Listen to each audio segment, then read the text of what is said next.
You can pick 'em out of any crowd. They dress the part and wear it proud. Sometimes you can even smell 'em. They've got dirt and mud and other crap clinging to their boots and hats, and dogs riding in the truck with 'em. They're always stacking hay, changing tires, fixing things with failing wire, overhauling overused tack. And every single thing on the place is dead broke or broken. Everything they own's for sale for cash. Horse people, they're just a little different than most people. Bow-legged boots, stomping stall muckers, tired and tuckered, going broke, trying to feed a bunch of four-legged buckers. Horse people, God bless them, they're addicted like a junkie to a needle. And I've discovered that most of them like horses more than they like people.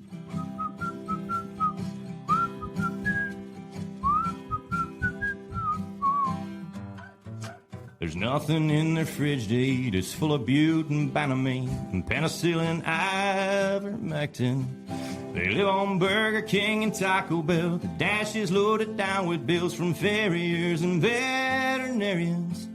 And they can tell you every pedigree of every single steed they ever bought, sold, trained, or traded. Oh, and none of them are full of bull or slightly egotistical or overly opinionated. Yeah, right. Horse people, they're just a little different than most people. Bow-legged boots, stomping stall muckers, tired and tuckered, going broke, trying to feed a bunch of four-legged buckers. Horse people, God bless them, they're addicted like a junkie to a needle. And I've discovered that most of them like horses more than they like people.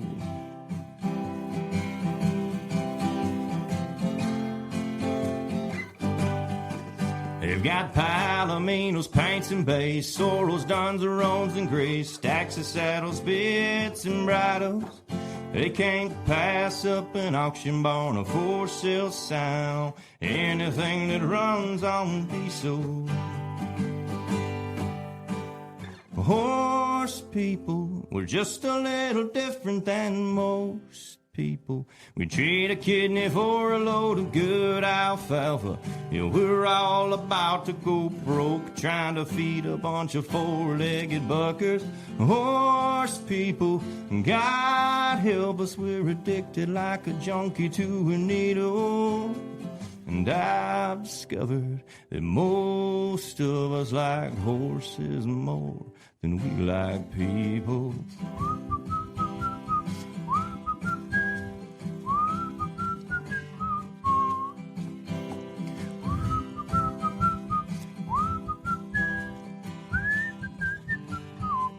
Well, hello, fans, and welcome back to Harnessing Your Wealth. I'm Billy Petersen, your host.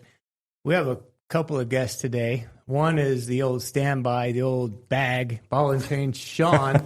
Here I am. Who we have again. So, I don't know how you got me back. Take it or leave it. That's kind of typical. But we have a special guest today, Chris Petersen, and we want to welcome him. I'm going to give you a bit of a background on Chris. He's actually a pretty famous guy, probably one of the more famous people we've had on our show.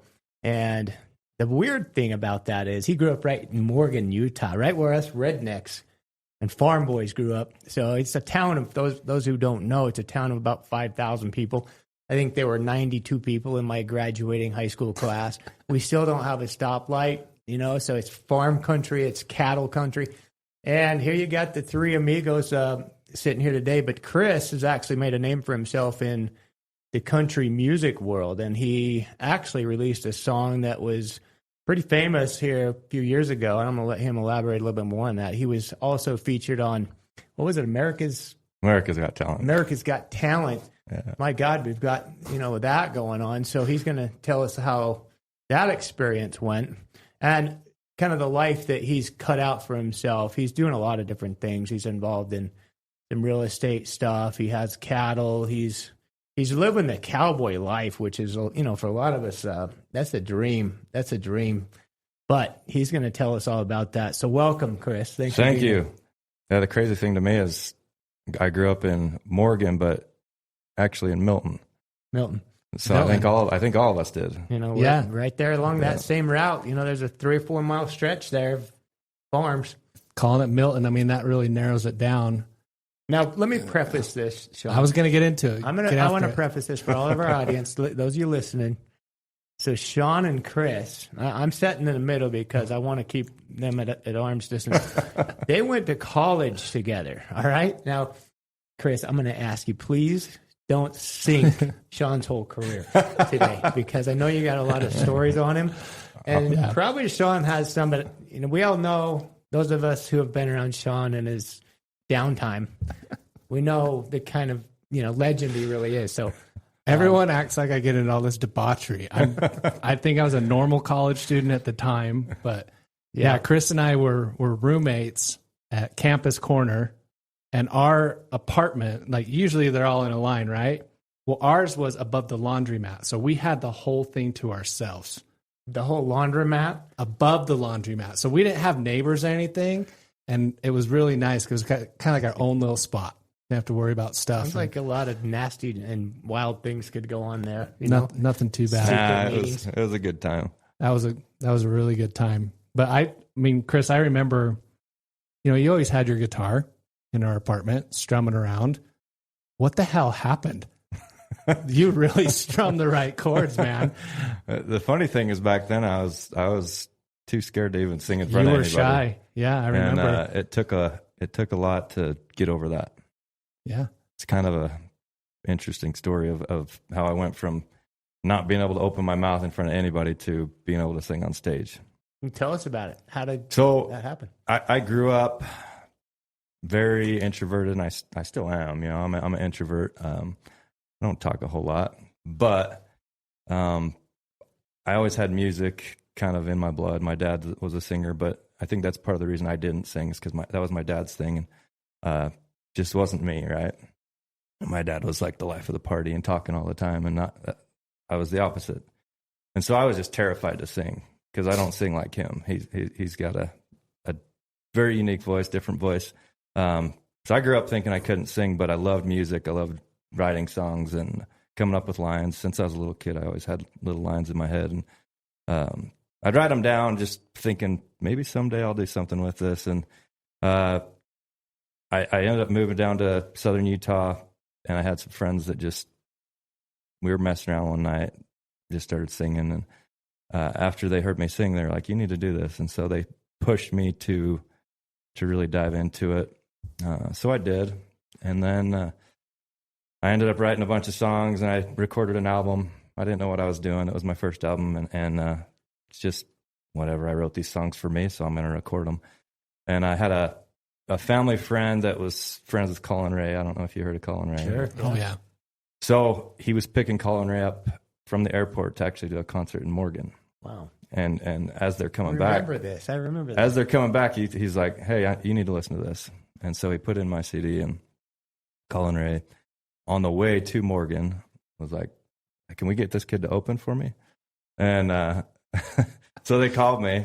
Wow. I'd never sang in front of anybody besides a couple of my friends, Did your heart rate spike immediately? Yeah, around a bonfire. So I got asked, and of course, I couldn't turn it down because within me, it was something that I wanted. I didn't know how to get it. I didn't know how to overcome this fear of singing in front of people, but I knew I couldn't say no. Mm-hmm. So I said yes, and ended up doing it. Really hard crowd to sing in front of your hometown for the first time ever. That might be hard because probably a lot of people. Yeah. I'd rather not know anybody. Exactly. And so it's no big deal when you don't know anybody. But when you know everybody there that you grew up with them all. All your former girlfriends are staring at you. Yeah. So how did it go? It was good. I was scared to death, but I started playing, and the song just came out, and it turned out good. And everybody after that was like, hey, where have you been hiding this? And I met with Colin Ray after, and he started talking to me and just said, you can do this. You've got a talent for it. You can write. You can sing. You've got a great voice. And he just gave me a lot of encouragement. And so from there, it kind of flipped a switch in me like, okay, I am scared to death, but I'm going to figure out how to do this. And so I went back home, and there was a little place in town that had open mic nights once a week. And so I went every week for a year, and I didn't miss. I went every week for a year, and I forced myself to sing in front of whoever was there. And a lot of times it was, three people, three drunks at the bar that didn't care who was singing. But I got over it. It really helped to just go up there and, if I mess up, nobody cares. So it was just you and your guitar? Yeah. That's how it started. And then after that year, I ended up just starting to get connected with band people, band members, and I built my first band, ended up getting my first show, and then it's just built and built from there. But yeah, it kind of started there where I hit this point where, okay, this is what I want to do. I don't know how to get there, and I'm scared to death, but I'm going to do it. And so I took one step, which was force myself to sing in front of people and overcome this fear of singing in front of people. And then that's where it started. Wow. Music to me is like it's a different language. It's like learning a whole new language. So who taught you that language? I think a lot of it came, like I said, from my dad was a singer growing up. And so I grew up listening to music every day. So you could play, or you taught yourself to play as a young age, or did you take So I took piano lessons when I was a kid, and that did help form kind of a musical background and just the general knowledge of music. I always wanted to play the guitar, but I never had like formal lessons back then. It was just something I wanted to do, and so I'd mess around. But then when I started getting serious about really pursuing music, then I started taking lessons and really grinding into it more. But I think the music in general came from just being around it all the time. Just my dad always singing and just immersed in it. Like, yeah. Besides your dad, who's a big influence on you, music artist wise? So my number one influence artist wise is Trent Willman. You may not know who he is, but he is my producer, and he's also Cody Johnson's producer. If you know who Cody Johnson is, so. And the way I met him was kind of a crazy story. My wife, I met she wasn't my wife at the time, but my girlfriend at the time, McKensie, we were having a conversation one time, and she asked me, she says, what's your goal in music? What do you want to do? And I kind of told her, if I could just work with Trent Willman and have him be my producer, that would be amazing. That would be everything. And within 2 days, she was talking to him, and he had agreed to meet with us. So that was pretty life-changing. So do you believe in things like manifesting your dreams? I mean, definitely. It's if you don't have something in your mind, if you don't set a goal, if there's not something you're working toward, well, how are you ever going to get there? Mm-hmm. Yeah. We're constantly talking about that. Just the power of the unconscious mind. Mm-hmm. So the law of attraction, things like that. And if you have a dream, I'm always telling my kids this, then plant it in your mind, continue to reinforce that, and watch the universe just open doors. It's quite amazing. It's pretty wild. Yeah. I mean, to me, that was like if you're a basketball player saying, well, I want to be coached by Michael Jordan. Yeah. But it felt that's far in the distance. Like there's no way this could ever happen. I mean, this is Cody Johnson's producer. There's no way. And all it took was me saying it out loud to her. And she's like, well, let's make this happen. And that's one thing about my wife is man, if I tell her I want to do something, she's going to find a way to make it happen. She's a doer. Yeah. And it's been a huge blessing, but yeah, within 2 days she was talking to him. He agreed to meet with us. So we flew out to Nashville, went to his house, and I didn't know what to expect going out there. I mean, I wanted to work with him in some way. My ultimate goal was to have him produce me. But as soon as we got there, we started talking, and we really hit it off, and started writing music that day. So Really? we wrote I think we wrote 2 songs that first day that we met, and just it was life changing. So is he just saying, hey, throw some ideas down on paper and then let's kind of fine tune it? And what do you have? So how we go into that, when I co-write with him, usually I'll have, I'm always writing down lines and ideas. And so I come to him with a general idea of, okay, this is what I want the song to be. This is probably the title. This is maybe my hook. And I have a general map of where the song would go. And then we both just sit down and start spitting out ideas, right? And some of them are good. Some of them are like, let's keep looking. And man, usually it's only a 2-3 hour process, and we've got a song finished. But it's just it's crazy how when you come together with this purpose, okay, we're going to finish a song. You start with a few pieces, but then by the end of it, it's a song. Once you get something put together, I mean, how did you kind of blow up? How did you start promoting yourself? What channels did you go through? What worked? What didn't? Social media. So, luckily I kind of started early on social media because I was working as a photographer, videographer. That's right. Graphic designer. So back then that was my world is images, and Instagram started with images. And then I was filming a TV show at the time, and I was the cameraman. So I had this background in video, and Instagram started moving toward video, and Facebook as well. And so it was like perfect timing, and it just worked well. I've always had a love for the cowboy lifestyle. That's all I ever wanted. Growing up, those were the guys I gravitated towards. I found all the old cowboys around me and tried to spend time with them, learn from them. And so that was ingrained in me.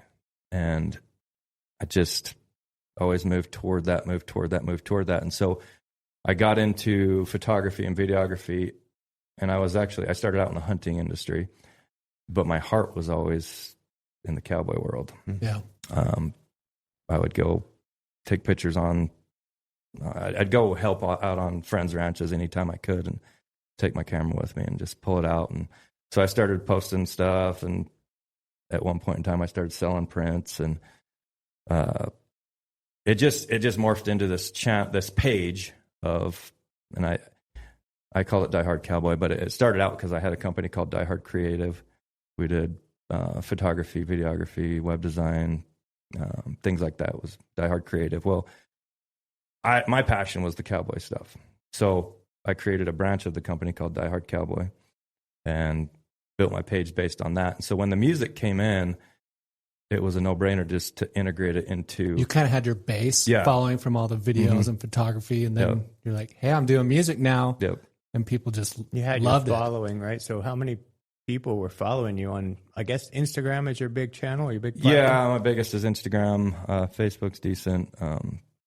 But early on it was, I didn't have that many, but once I really dove into the Western lifestyle, it's funny because back then nobody was doing it. I felt like I was the only one that was doing Western cowboy content. Now it's everywhere. Yeah, it's everywhere now. But I started out early, and because of that, I got a lot of momentum early on and was able to integrate the music into it, and that really helped. I think that's a big part of it. Was there a moment or a post or something that you felt like this is it? This is making me somebody different? I had one that I posted. I posted, and it was actually a photo of me, shirtless on the beach. Not that one. Not that one. Oh, sorry. That was college. That was college. That one had some impact, but it wasn't life changing. I had gone out for several years to help on I have some friends that own it's called Sombrero Ranches, and they move 400 to 700 head of horses every spring off the winter range, and I'd go help them.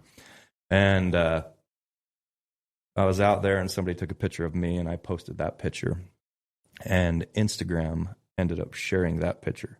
Oh, And that was pretty early on. And it was, at the time, I think I got like 1,000 new followers. And I was like, wow, this is insane. What was so neat about that picture? Was it the comment? Was it? No, it was. So the photographer was on the ground, kind of laying in a ditch. And we were running full speed, running a herd of horses past. And I jumped the ditch right in front of the photographer, and then the herd of horses is behind me. And so the picture, you can just see me, and then under the horse, you can see this whole herd of horses. Oh, wow. And so it was a really, just a cool photo. really cool action shot. There's mud flying all over the place, and just really one of those attention-grabbing images. You didn't know at the time, but it really made it. Yeah, and back when Instagram was still photos. Yeah. And so that was, it wasn't the thing that made it. It was, what made it was just being consistent. I I posted for years and years and years, and just daily posting. Yeah. What was your big message to people? What was your theme? I think my theme was just, I love the cowboy lifestyle, the Western lifestyle, what it teaches, the kind of person that it teaches you to be. And so I think that was it. I was just, and I feel like I was before, Yellowstone didn't exist. That hadn't happened yet. So I was able to build this platform. And then when that happened, it was, just added on to it. Sure. Got real popular then, didn't it? Yeah. Well, you've made a hell of a career out of all these things. It's kind of a culmination of a bunch of things. If you had to choose one thing to do with the rest of your life, what would it be? Oh, boy. So the most important thing for me is enjoying life, spending time with my family. And that's what I focus on the most, right? And I think this Western lifestyle, raising cows, raising horses, for me really is, in my mind, it's the best way to raise kids. And I can teach them to work, and I can spend time with them. So, if I had to give everything else up, I'd probably keep that and just be able to spend time with my family. And that's what I think I would do. Nice. Why didn't we get the Western lifestyle? I got the mink farm lifestyle. Well, I chose right. See, I was like, do I want to be a mink farmer or do I want to go into the horses? Because I don't feel like I had a choice. The family always had horses, and it was race horses, but I fortunately was the right size. So, is that a fat joke? Take it how you want. But hey, I took a lot of abuse for being the smallest kid in this class, and I still do to this day from people. Not us. Hey, little guy. Hey, shrimp. Yeah, but then once it started paying off for you in your life, you're kind of probably grateful for that. Well, when you're dealt lemonade or lemons, you make lemonade. Yeah. Sure. So I did the best I could with what I had to work with. Yeah. But just going back to the stories for you, it's really neat for me. Anytime I hear a story, success story, especially for someone who came from a small town and just had maybe humble beginnings, but had a vision or a goal or a dream and made that dream a reality, And so tell us where you want to take this. What does Chris Petersen's life look like in 5 to 10 years?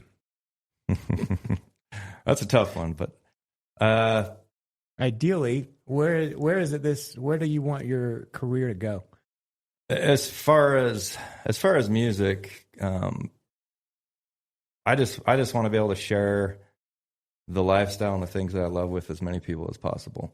My favorite shows are rodeo shows because those are my favorite people. They're always down to earth, fun, just ready to have a good time, and they have the same base values that I do. And so are you talking like 8 seconds in cowboy way? Because that is right where my mind just went. I guess so. I don't know. That's the only thing Sean knows about cowboys. I don't know. Just so small towns, like I'll give you an example. One of my favorite concerts that I do is in St. Anthony, Idaho. Mm-hmm. Tiny town. The whole town shows up for a concert, and it's during their fair. They've had me back every year. And it's just I don't know. It's like you show up in your family. Yeah. It's kind of like a Morgan back in the old days community where everyone knows everyone. Yeah. Yeah. And you're just going back to see your friends. And It's cool. so I guess there probably was a point in time where I was like, yeah, I want to be famous and famous singer. And I think now I love the music. I love sharing the music, and I love the people. So if I can hold on to that, sing the shows I want to sing, and still keep my family life, that for me that's what I want, right? I want to be financially comfortable, be able to play shows when I want to play, and spend time with my family. You got your head on your shoulders. I mean, a lot of people get hooked on that feeling of success and want more and more and more of it, and they sacrifice the rest of their life and their family for it. Yeah, I think maybe for me one of the blessings in disguise that I've seen in my life is I got a really late start on my family, right? So by the time I just had my first baby in July, but I feel like at this point I'm old enough to realize time goes so fast. Yeah. And I mean, I look 13 years ago was like 5 minutes ago, right? And so now it's like, okay, well, I've got a baby girl now, and I want to spend all the time I can because it goes so fast. I'm going to close my eyes and she's going to be 18, and and it's all gone. So that's for me anymore. It's not about necessarily the biggest stage, but it's about the quality time and the lives you affect and the time you spend with the most important people. Perfect. I mean, that's just saying it right there. What about when you were actually going hard and you're on America's Got Talent, though? I think people would want to know, what is that experience like? It was probably different, but wasn't that in 2020? Yeah, it was very, very different than the typical. In some ways, it felt like you were shortchanged almost, but in other ways, it was, I don't know, it was just a crazy experience. So how it happened, I posted this random video on YouTube I was singing a song, and my dog loves this certain Chris Ledoux song. Don't ask me why. Who doesn't love Chris Ledoux? But I'd be singing it driving down the road in my truck, and my dog would just start howling. And I'm like, what the? And my wife recorded it one time, and so we posted it on YouTube, and it went pretty crazy. And they ended up calling me from AGT and said, hey, we want you on the show. So I agreed to do it. We had arrangements to go to LA to film, and it was like 2 days before we left. Well, 2 days before we were supposed to leave, they called us and said, hey, change of plans. Can't happen. You got to stay home, but we're going to do it all virtual. So it was a big wrench that they threw in. But I figured out how to set my laptop in the truck, and we did our thing. Simon Cowell's there on the other end, and everybody, Wow. It was pretty funny. I had a good time with it. It was a blast. Neat experience. Yeah. It's too bad that all had to happen. And a lot of people have even worse stories to tell about how they kind of got screwed in the COVID era just because of the goofy policies that were passed down. Yeah. Both of my older kids lost their entire college experience. Both had college scholarships to play sports, one with baseball and one with softball, and it was just over. Like they spent their whole childhood working toward that, and then got it yanked out from under them. So don't want to dwell on the past, but I understand what you're saying. I think a lot of people do.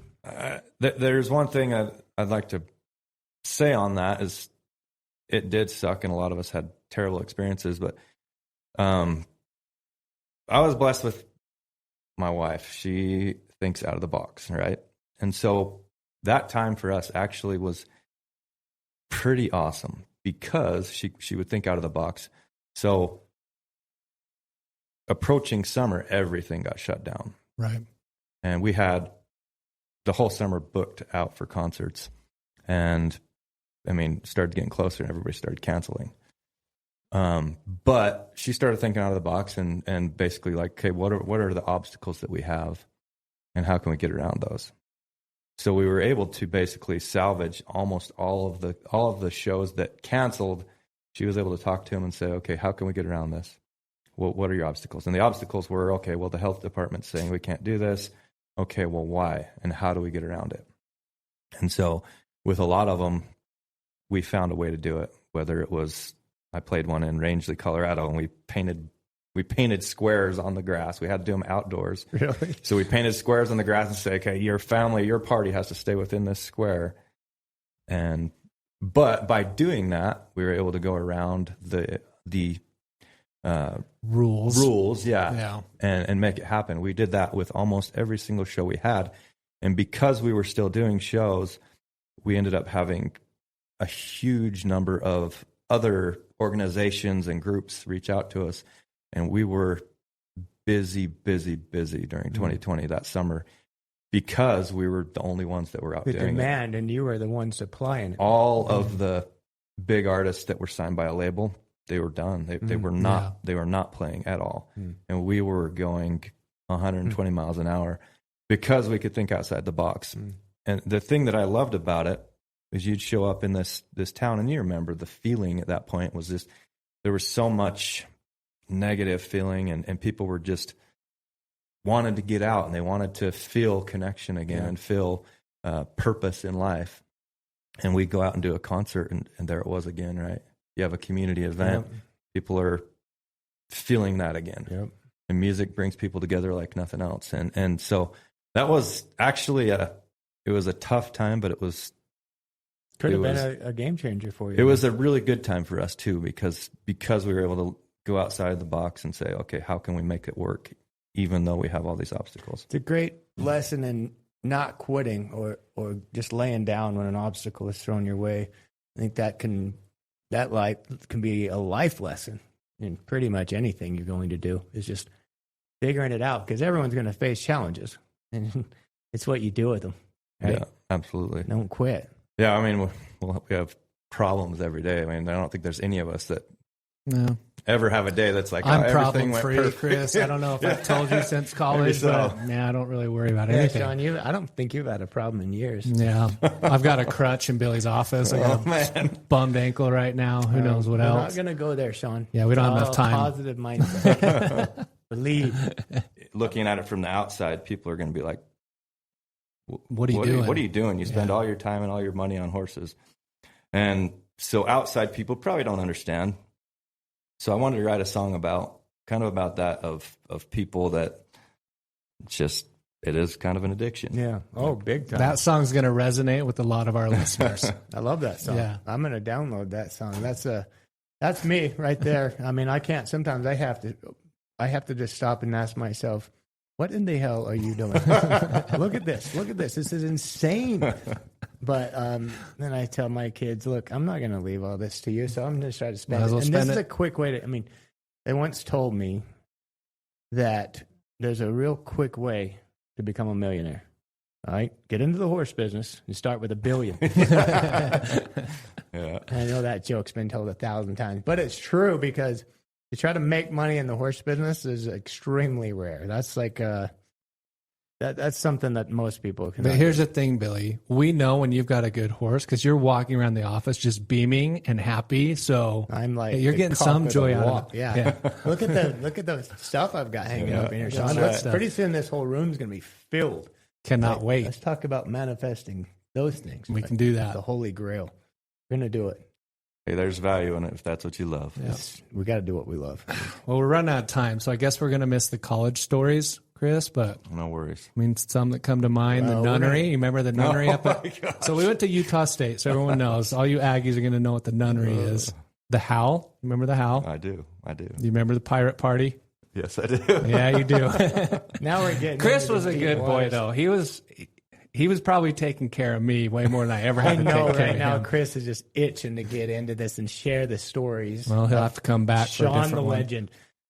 I heard you have a monument up there. Probably. I mean, there's a monument. It's the bull, and I'm going to say I rode the bull at Utah State, the Aggie, and I'm not going to say much more than that, but I rode that bull. Is it a real bull? No, it's a monument right there. Oh, okay. Well, I'm a true Aggie. Drunk? Too. Could have been. I don't know. Oh my God. Okay. We're getting into the deep water now, but anyway, we appreciate the time Chris spent today. How do people get a hold of you and where do they find you? What's your record label or tell us more about it? Easiest way to find me is probably on Instagram, Facebook, at Diehard Cowboy _. Yeah. I would say that's the easiest way. You post all your music and everything there? And yeah, when we release a new song, we usually do a campaign. We'll start posting about it. Spotify too, right? All the streaming Spotify, services. Pandora, looked YouTube. You up there. Yep. That's really cool. Mm-hmm. I didn't know I was going to college with someone famous. Man, that's the most famous person that came out of your dorm by a long shot. So anyway, well, I mean, we're grateful. But I don't know about that. The legend, Sean. Yeah. In his own mind. That's what I was thinking. Thank you for joining us today, Chris. We appreciate you. No problem. Everyone, thanks for joining us as well. And we hope you come back next time. Until then, hang tight. Thank you. Thank you for listening. For more information about today's show, please check out the show notes. Visit our website at www.petersenws.com or give us a call at 801-475-4002. Petersen Wealth Services is a registered investment advisor. This is a paid-for advertisement. Information presented on this program is believed to be factual and up-to-date, but we do not guarantee its accuracy, and it should not be regarded as a complete analysis of the subjects discussed. Discussions and answers to questions do not involve the rendering of a personalized investment advice, but are limited to the dissemination of general information. A professional advisor should be consulted before implementing any of the options presented. Petersen Wealth Services.